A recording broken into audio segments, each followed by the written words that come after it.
What's going on, everyone? How you doing? I'm Eli Martyr. Thank you so much for joining me here on the FreeMelon Society once again.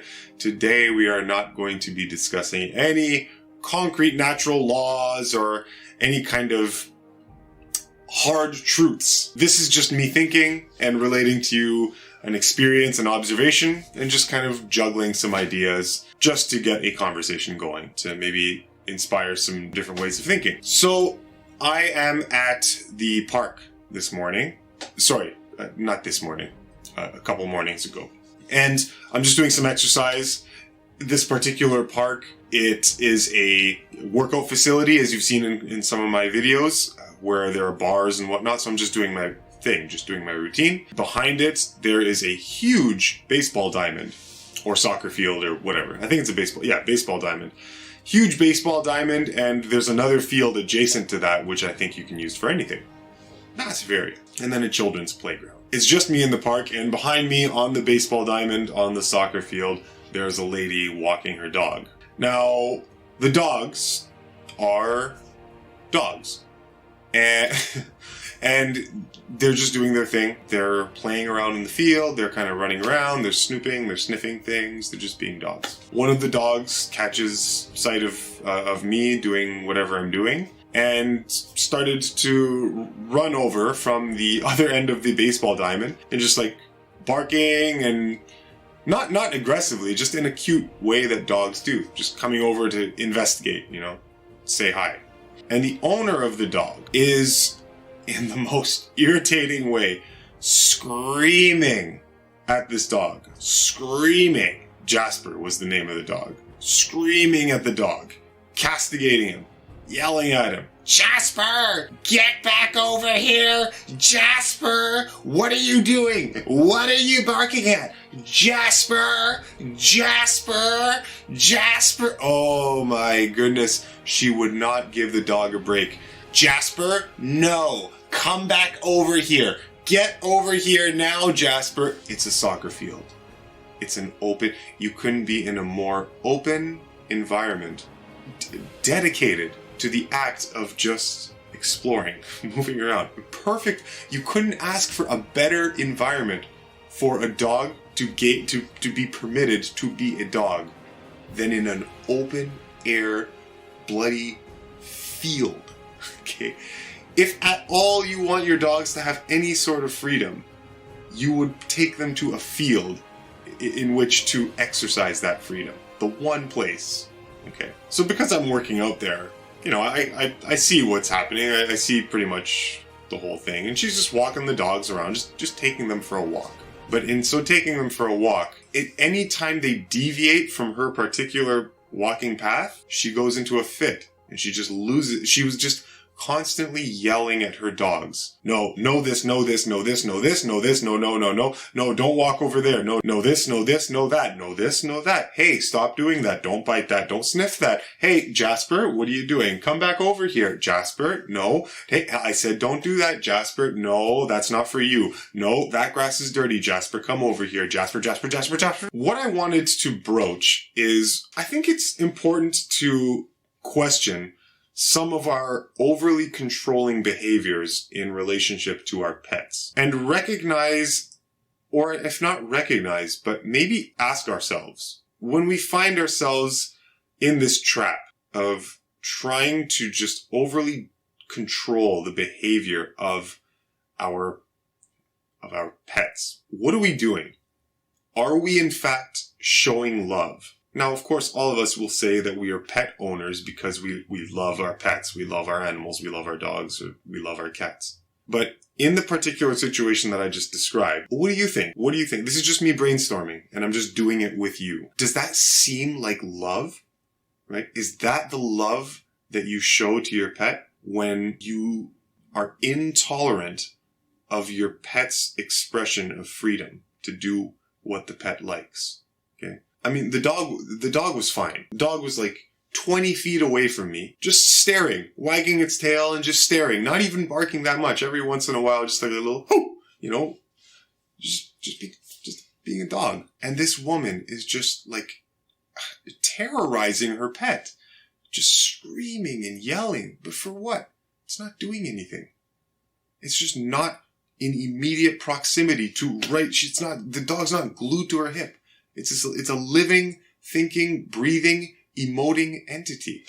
It has curiosities. It wants to do what it likes to do. So is that love? Is that an expression of love for the pet? When you restrict its freedoms, right? When you restrict its freedom so much that it becomes nothing more than a glorified purse, a glorified piece of clothing, an article of expression that is good for you personally, right? Maybe that person is scared of the public image of her dog just going and having fun, not in control, right? Where the owner is not in control. Maybe there's that thing where it's like, oh, I can't be seen to be not in control of my dog because then I'm not a good dog owner or something, right?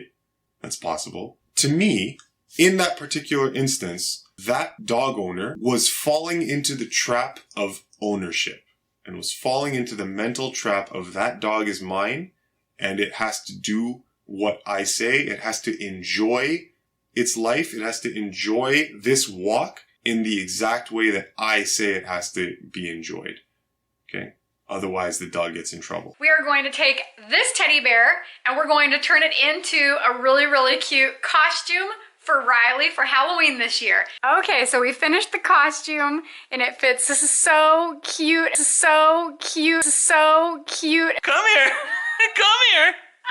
Oh, you're so cute. It looks like a cute little teddy bear. So what is love? Okay, what parameters can we confine love in? Well, that's not an easy thing. It's a very difficult thing because you could easily bring up the argument, and you'd be right, of saying that love restricts. Now, right offhand, you might say, no, love doesn't restrict. Love is permissive, right? Which it is. But love also can be a restricting agent as well. Any parent knows this to be true. A child who doesn't have enough wherewithal about the world, who doesn't understand enough about the dangers associated with certain behaviors, that parent, in loving the kid, is going to restrict the behaviors of the kid so as to keep them safe, so as to safeguard them until the time comes when their maturity blossoms and they have enough conscious faculties to be able to make those decisions for themselves. However, at a certain point in maturity, the parents, in loving the child, stops restricting every single thing they do and shows their love for them by trusting in their own freedom and respecting their own freedom as now mature individuals who have the ability to make their own decisions without endangering themselves. All parents are going to be offering guidance and help, obviously, okay? But you understand my meaning. You take my meaning. Just because dogs don't speak English doesn't mean they're stupid. Dogs are not stupid, okay? They're not going to do things that put them in immediate danger on the average walk through a suburban, residential area. Okay? They're not absolute blithering idiots. I think that if you're in a stewardship relationship to an animal, to a dog, and that animal is mature enough to, not kill itself every time it steps out of the house, I think the better expression of love would be to respect that animal's freedom, which, of course, is antagonistic to the entire paradigm of pet ownership. Because if you are a pet owner, you are now the designated, owner of that pet. And so the prospect of the pet just kind of running away or just doing whatever it wants, right?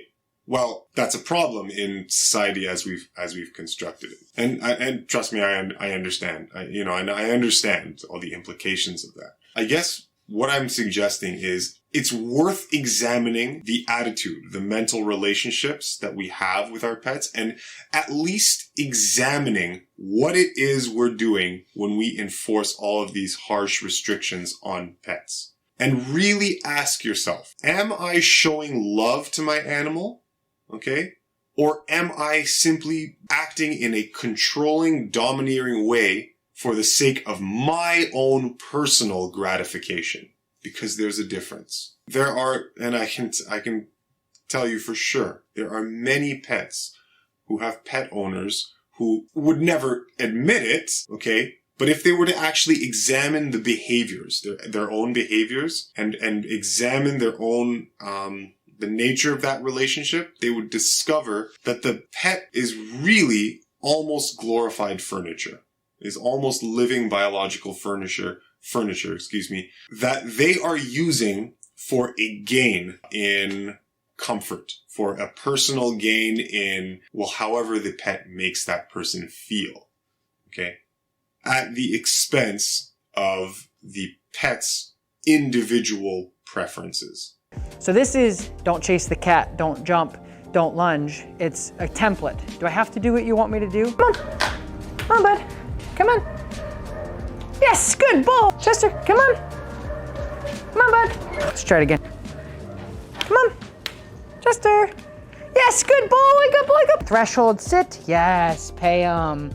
Impulse control is a huge thing in dog training. Teach our dogs how to override their initial impulses. Every time she responds to any vocalization I'm making, I'm gonna go ahead and reward her. Easy example, the pet's just doing its thing, and you want to go and watch TV. And because it's comforting for you as a person to snuggle up to something, to cuddle up to something, then you take the pet and you say, come on over here, get over here. I'm ready to watch TV, so damn it, you better be ready to watch TV too. And you make the pet sit in your lap while it's so that you can be comfortable, right?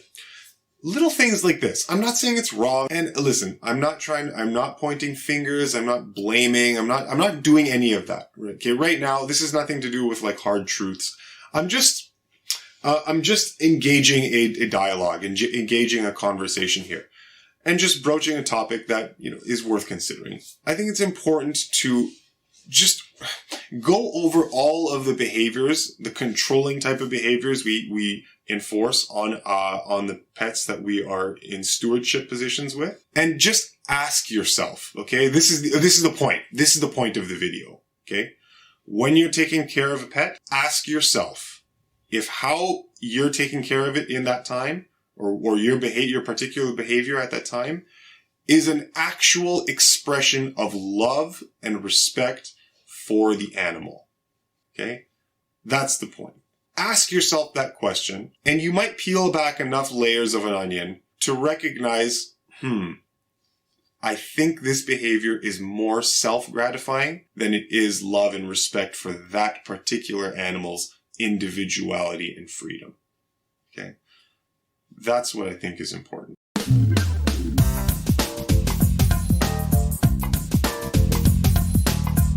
Hi, it's Jackie. I'm in New York City at the annual Tompkins Square Park Halloween Dog Parade. We're checking out some canine costumes and giving out some Wolfman's breath fresheners. Wolfman's breath fresheners. Wolfman's breath fresheners.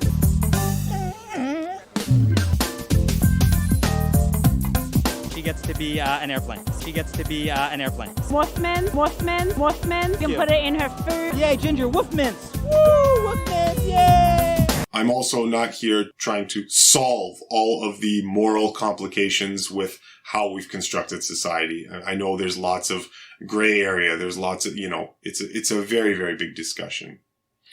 But because love is ultimately the answer for all problems, at its core, at its heart, when we recognize that the best way to love something is to see yourself as that thing and to treat that thing as you would yourself. This type of sympathetic relationship to the world around you, okay, leads to the highest expression of love. And it's a very difficult thing to do, okay? I've worked on it for a long time and I've made progress. I'm not perfect.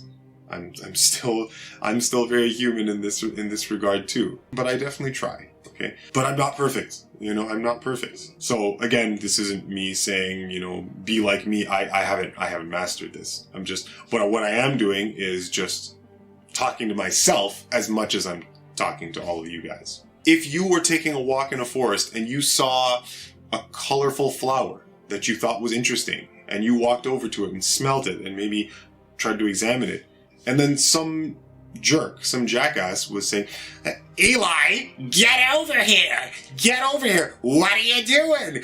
Get back by my side, Eli! Okay.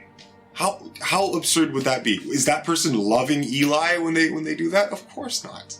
Of course not. Am I doing anything to harm myself or others by investigating the flower? No, I'm just being Eli, right? And the person who is my caretaker, is my owner or whatever in that situation, should, as a good owner, recognize that and respect that freedom. On a different day, same thing, because there's dog owners all over the place in the area. Some lady's walking her dog, and the dog is barking a couple times. It's a dog. Okay, it barks. Not excessive barking. It's barking. It's being a dog. And this is in the same area, same workout area that I go to very often, almost all the time. And the dog's barking, and in a public park, while taking a walk. And so the owner is, stop it, stop it, stop barking, stop it. I don't know what the name of the dog was, but just constantly, stop, no, stop, no, stop, no. It's a dog. Anyway, that's it for now, guys. I just want to leave you with that thought. I just want to encourage us as a society, as a community of people who ostensibly say that we love our animals, okay? I want to invite you to, even if that's the position that we think we adopt, really examine what it is you're doing in particular situations and ask yourself, is this an expression of actual love? Or is this the familiarity of control and ownership of everything in our lives, from our environment, we own and control everything. Is this just another expression of that in the animal world? Are we using our relationship to the animals for merely the gratification of ourselves, our emotional selves, as a supplement to our emotional satiety or whatever? I don't even know if that made sense, what I just said, but you know what I mean? So I just want to invite you to consider these things next time you in the world of caretaking for pets. Okay? Mwah! Love you guys very much.